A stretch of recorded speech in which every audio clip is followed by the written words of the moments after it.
Bonjour à tous, dans cette nouvelle audio vidéo, j'avais envie d'aborder avec vous la question de la voix que l'on écoute, la voix que l'on suit, la voix que l'on écoute, donc VOIX, et ensuite la voix que l'on suit. Vous pouvez mettre soit un X, soit un E, au choix. Alors, s'agit-il concrètement de la voix de l'extérieur, des voix même de l'extérieur, ou s'agit-il de votre propre voix intérieure? S'agit-il de vos murmures intérieurs? Et de là, toute votre réalité, bien sûr, va être impactée parce que vous savez que la majorité des personnes, en tout cas avant d'être en conscience, avant d'être véritablement en présence avec elles-mêmes, vont souvent écouter la voix de l'extérieur. Et c'est très impliquant, c'est très difficile finalement de pouvoir écouter sa propre voix intérieure, sa propre guidance, parce que nous avons toutes nos programmations mentales qui s'activent de peut-être dans la première partie de notre vie, d'écouter nos parents, d'écouter voilà des fois même de suivre en fait les désirs qu'ils ont pour nous. Finalement, on va écouter la voix qui nous demande d'obéir, de faire de telle ou de telle façon, et donc on va suivre. Très compliqué, donc quand on est jeune, de suivre sa propre voix envers et contre tous.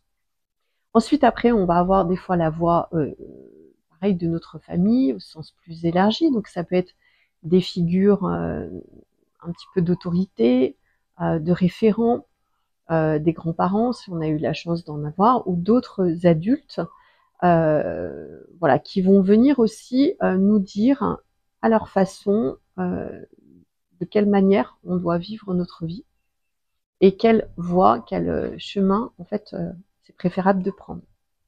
On va avoir ensuite, donc je parlais des référents, la voie au niveau de l'éducation, donc au niveau de l'éducation nationale, de nos maîtresses ou maîtres d'école, de nos professeurs, voilà, et avec qui on va quand même passer quasiment le plus clair de notre temps. Donc on va suivre comme ça les voix de plein de personnalités en fait qui sont à l'extérieur de nous. Et puis ensuite, donc après, ça peut être la voix des amis aussi, qui vont, dont certains peut-être ont l'ascendant, en tout cas temporairement sur nous. Donc on va être amené aussi à suivre la voix de nos amis ou des personnes que l'on admire, ou des personnes sous lesquelles on peut se mettre sous emprise, sous dépendance.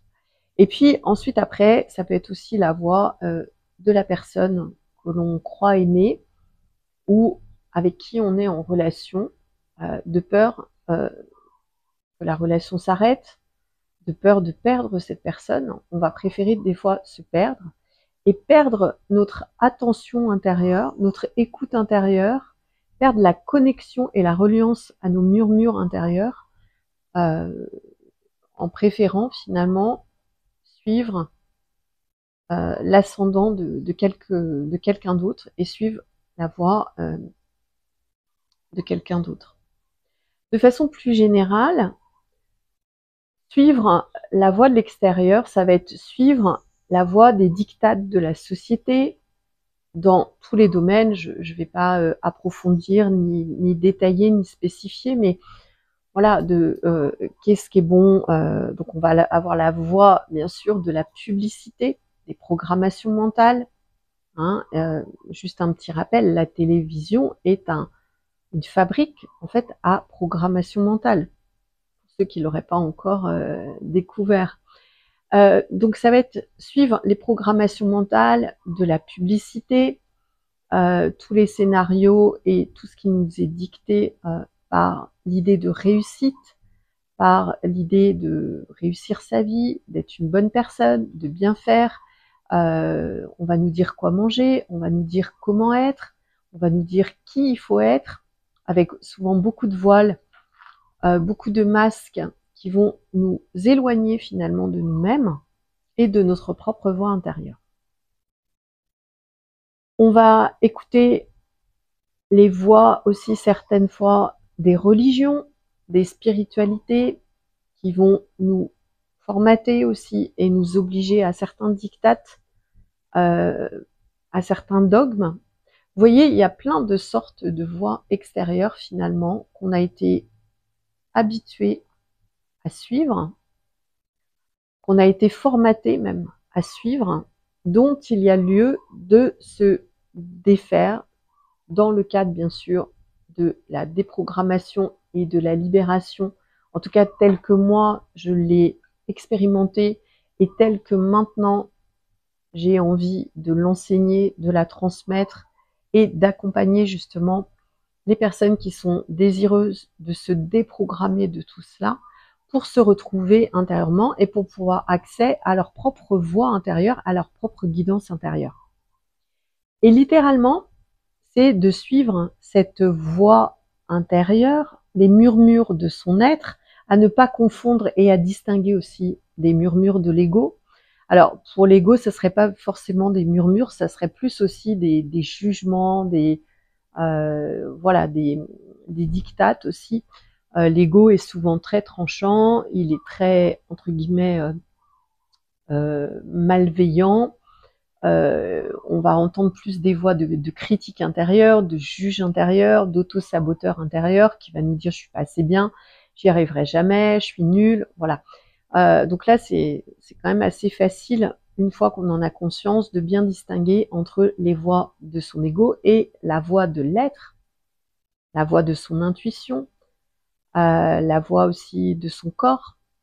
Voilà, toutes ces voix qui proviennent de l'intérieur et finalement qui vont nous permettre de nous reconnecter à nous-mêmes et de recréer notre vie, de refaire finalement une espèce de reset pour pouvoir créer, réaliser, manifester sa vie à partir de qui l'on est vraiment. Et lorsqu'on est amené aussi à faire le travail intérieur, à se connecter, on va avoir accès à des plans supérieurs, tout ce qui est multidimensionnalité, tout ce qui est don et multipotentialité. Et ça, vous ne pourrez y accéder, bien sûr, que si vous minimisez les voies de l'extérieur, que vous ne les prenez pas pour argent comptant, que vous faites le choix de ne pas les suivre de façon automatique, et si vous obéissez justement à vos propres règles intérieures. Donc c'est un chemin qui est assez complexe parce qu'il nécessite à la fois d'avoir conscience de ce qu'il y a à l'extérieur et de refaire un retour en intérieur, de refaire un reset. Qui dit reset dit déprogrammation. Donc bien sûr que ça passe par un travail de vide qui peut être assez souffrant. Ce n'est pas obligé, la voie de la souffrance n'est pas obligatoire, mais souvent il s'avère que cette reconnexion à nous-mêmes passe par du vide, par des épreuves qui peuvent être plutôt vécues et perçues comme des initiations intérieures. Et c'est tout ce chemin finalement de déconstruction, tel un peu le phénix qui renaît de ses cendres, qui va nous amener à nous redécouvrir et à vivre notre vie à partir de cet espace intérieur, alors que jusqu'à maintenant, nous l'avions peut-être vécu à partir de l'espace extérieur.